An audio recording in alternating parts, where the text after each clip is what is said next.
Good morning and welcome to the Core Connection. I'm Mira Rubin here with you on Enlightened World Network. And today's topic is a new paradigm for leadership. As we become more and more aware of challenges that are unique even to these times in which we're living, we have the opportunity to question what was previously unquestioned, to see what was previously invisible, and to generate new paradigms for so many of the systems that we have up till now taken for granted. So today we're going to talk about a new paradigm for leadership and look at what we have up till now considered to be leadership and how that has served or not served us. So it should be a really interesting conversation. But before we get started, let's take a couple minutes to get present. Let's take a deep breath in through your nose and hold it. And imagine clean, crisp oxygen flooding your lungs, flowing into your bloodstream, nourishing all your cells, all your organs, bringing vital life energy to your body and being. And as you exhale any tension, stress, negativity, fatigue. And now let's take another deep breath in through your nose and hold it. This time, imagine brilliant, bright light lighting you up from the inside out, illuminating, electrifying, and energizing all your cells, all your organs, bringing vital life energy to your body and being. And as you exhale any tension, stress, negativity, fatigue. And now let's press our palms together.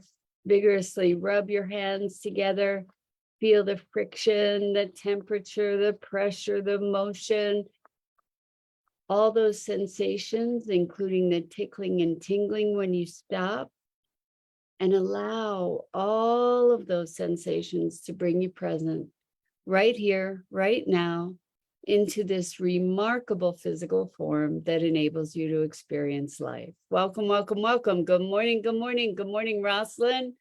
And welcome to you. It's great to start off the week with you and with everyone else who's joining us.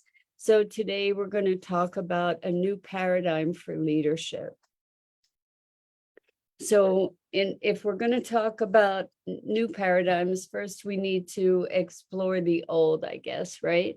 And so when we think of leadership, you know, the first image that comes to mind for me is somebody charging on a battlefield and leading the troops. And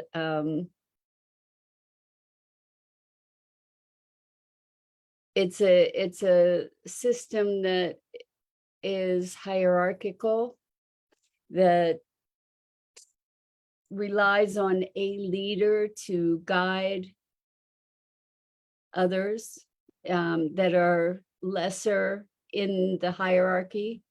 It is based in certainty, an individual's certainty, an individual's position, right? We rely on our leaders to make decisions for all of us. So it's kind of a top-down situation. And when we look at qualities of leadership, we're pretty constrained to traditionally masculine sorts of qualities: rationality, logic, lack of emotionality, not working on intuition, but just the facts, supposedly, to be able to make calculations about a circumstance, to be decisive, to be right. And what we see when we look at the world is a world that has become toxic in so many ways, largely due to and certainly related to this notion of disconnection, like mind only, that is making calculations about um, the value of lives, for instance, in war. We're just looking strategically. We're not looking at the human factor in something like war. That's probably one of the most obvious places to have this conversation about leadership. And I don't know how it would transfer to this new notion of leadership that is kind of arm in arm, that is more explorative, that is more collective, where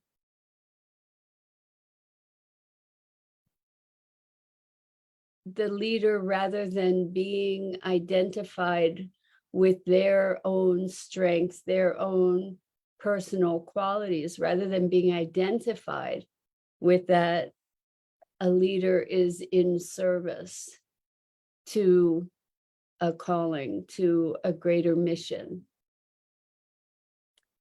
And maybe that's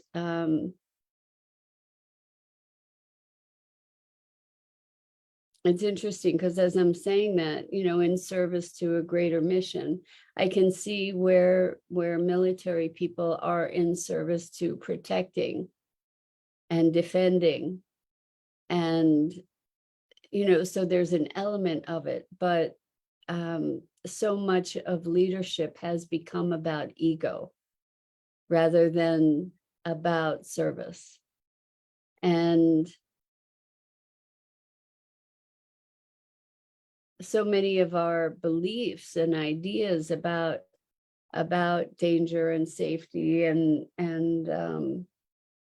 what we're doing here collectively, and threats, and so much of that comes from this place of fracture, this place of disconnection, of othering. And the emergent or an emergent version of leadership is more, if we could use the term, based on traditionally on characteristics that are considered traditionally feminine, using a whole body and being and intelligence, using the intelligence of the mind, of emotion, of intuition, of the body, of creating a unification, rather than marching onward and leading in inferiors to battle. There is a sense of deeper connection with one another, to be calling everyone into their own leadership, rather than domination and control kind of leadership, but more a collective sense of service and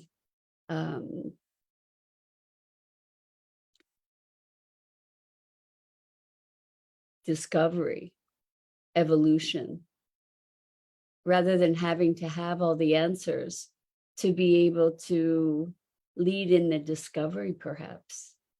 There's a richness in that. I had the most wonderful conversation yesterday with Nina Simons from Bioneers for an interview for Sustainability Now. And Nina Simons and her husband, Kenny Ausubel, founded Bioneers.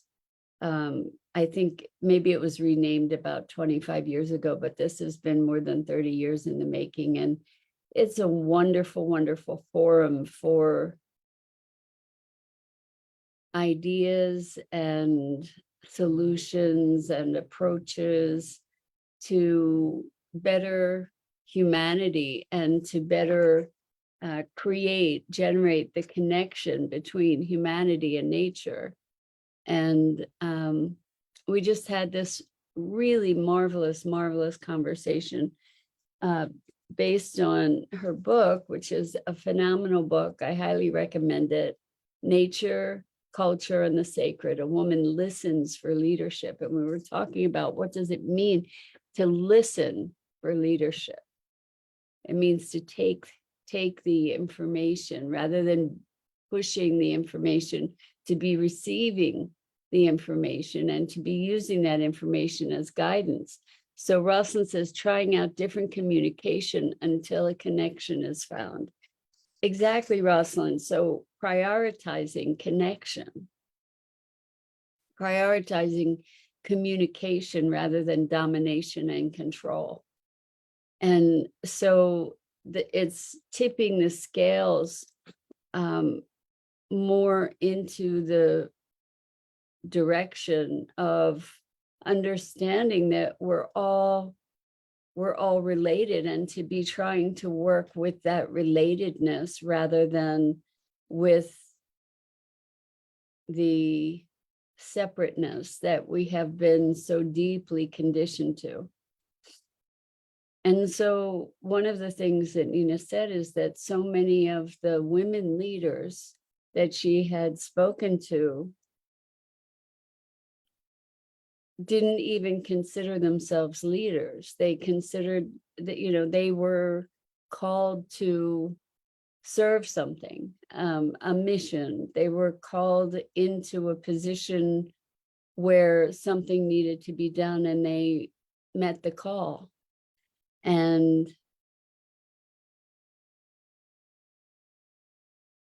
it's very, very different. If we look at the roots of leadership in our system, we can see it. We can see the hierarchies in so many places. We can see the hierarchies even in school. We can see the hierarchies in our economic system. Where we have these kind of built-in notions that if you have more money, somehow you're better, or you're more credible in some way or another, which is a very interesting thing.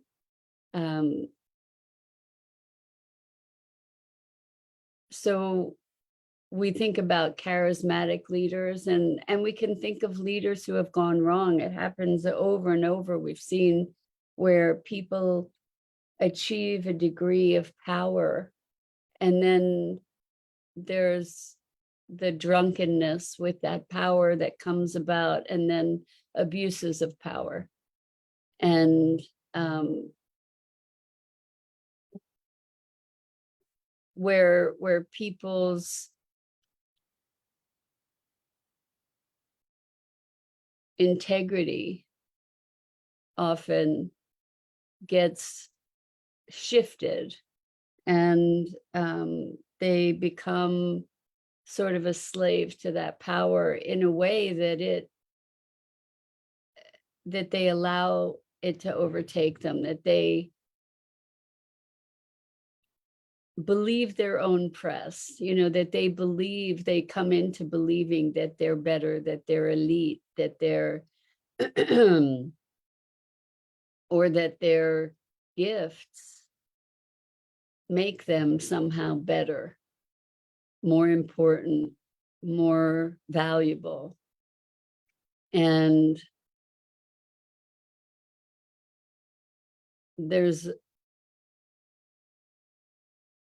what happens is a lack of humility, and like the ivory tower syndrome that can divert us from our initial intention or commitment. What do they say? And I don't know that I agree with this as it's spoken, but power corrupts, and absolute power corrupts absolutely. Where rather than serving that power, people believe it's them or it's theirs. And this gets to a conversation. Nina mentioned something. We were talking about being a vehicle for life to flow through and express itself through us. And she mentioned that in indigenous culture, there's a desire to be a hollow bone.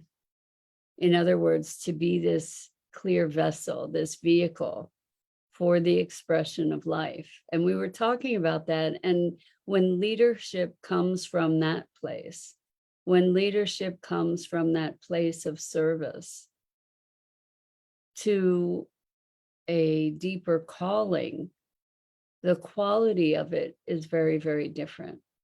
When leadership comes from a hunger for power, again, that notion of domination and control, this historic, very patriarchal notion of leadership, can be exceedingly toxic. When we, I think we're called to make some new calculations, and in those calculations to include some new metrics that we've neglected for so long, like emotional intelligence. Historically, emotions, intuition, integrated intelligence have been denigrated, have been reviled as less than, as a distraction at most. I'm just flashed on Freud and talking about women's hysteria, because maybe someone is responding to some kind of horror in an emotional way. It's very, very interesting to be noticing how in this time of change, so much is changing, so much in terms of our cultural values, our what I'm calling our cultural inheritance is shifting slowly, but I do see some shifts where it used to be that if you had an emotional response to someone, you were, and I still hear this, don't be a girl about it, or put your big boy pants on, or, that it wasn't okay for men to be able to experience, let alone express emotion. Toughen up, right? And why? Because it is in being unemotional that we can perpetrate so many of the horrible violences and atrocities that have been so much a part of our culture. If you're connected, how can you do those things? I remember for years, I sat with the question, is there true evil? Like, is evil a force? And what is evil? And what I came up with, and I'm not saying it's true, I'm saying this is my hypothesis, but what I came up with was that evil was disconnection, or what made evil possible was disconnection. So being disconnected from ourselves, from our essence, from our emotions, from our fuller intelligence and awareness, that being disconnected is what has allowed for the horrible, horrible things that have been done, or that we have done to one another, whether in the context of family or governments or communities, that we allow ourselves to be dissociated. And then as a result, we can justify all kinds of horrors. Like, how could we put kids, immigrant kids, in cages? How could we permit such a thing? You know, how could we treat people the way that we treat them if we were actually connected? And I think that that's a call for each of us, myself included, obviously, to be looking at how can we be connected in a world where there's so much input, there's so much information that we can't assimilate it in a linear way by any means. And it calls upon us, as the world is accelerating in the level of information that we have access to, the exposure to things that we have growing. It calls to finding another dimension and expansion of our consciousness and awareness, to be able to be present without walling ourselves off and creating these artificial separations that allow for such deep callousness.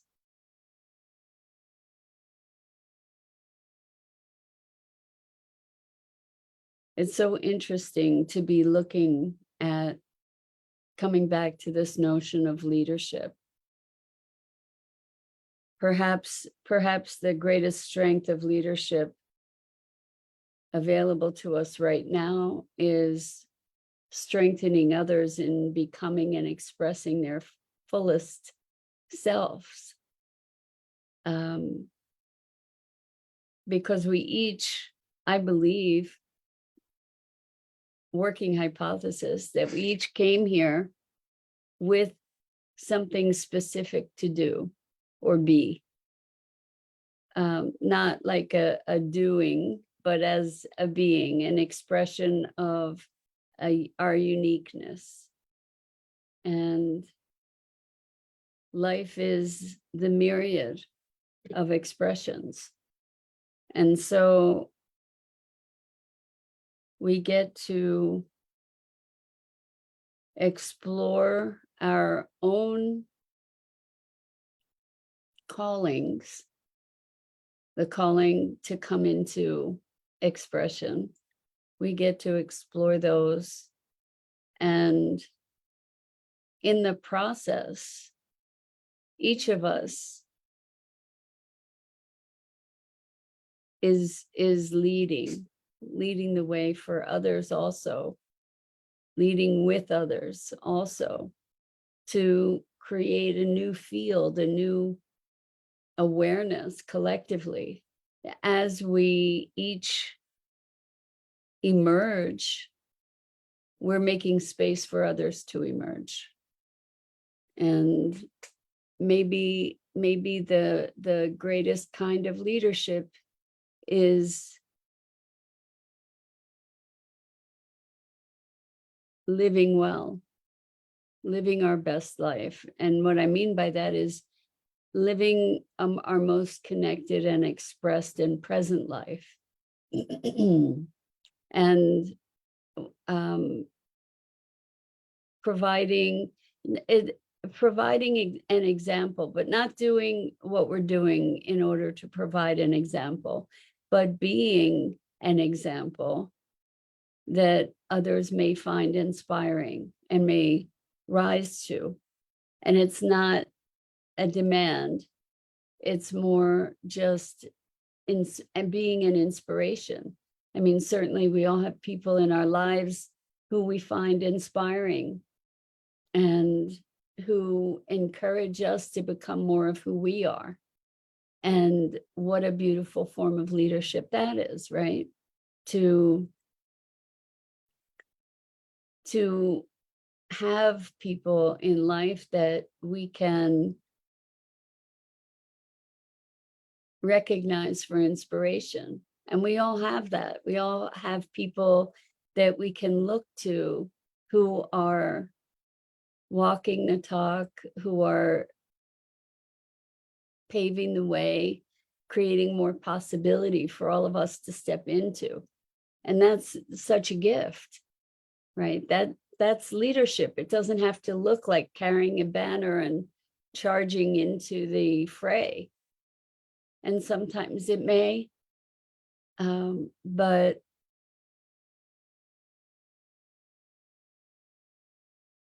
my working hypothesis now is that if we can find inspiration to move into our greater expression, then that's leadership, to live your life as fully connected to your essence and the emergence of your expression, your fullest expression. That's leadership.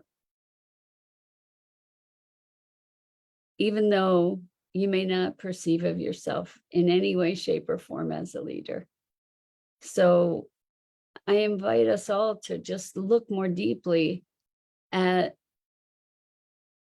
how we provide leadership in our lives, with our friends, with our family, how we encourage others rather than try to control others. It's a mutual exploration. It's not leader and follower. It's leader and leader and leader and leader. And on that note, I think that's it for this morning. Welcome, welcome. welcome to the rest of your day. And I'm Mira Rubin. This is the Core Connection. And I go live here each weekday morning at 9 a.m. Eastern on the Enlightened World Network Facebook page and YouTube channel. And I invite you to check out the other awesome programming on Enlightened World Network and Enlightened World Living. And as always, I deeply, deeply appreciate this time together and the opportunity to explore and expand ourselves and each other. So until next time, so much love to you.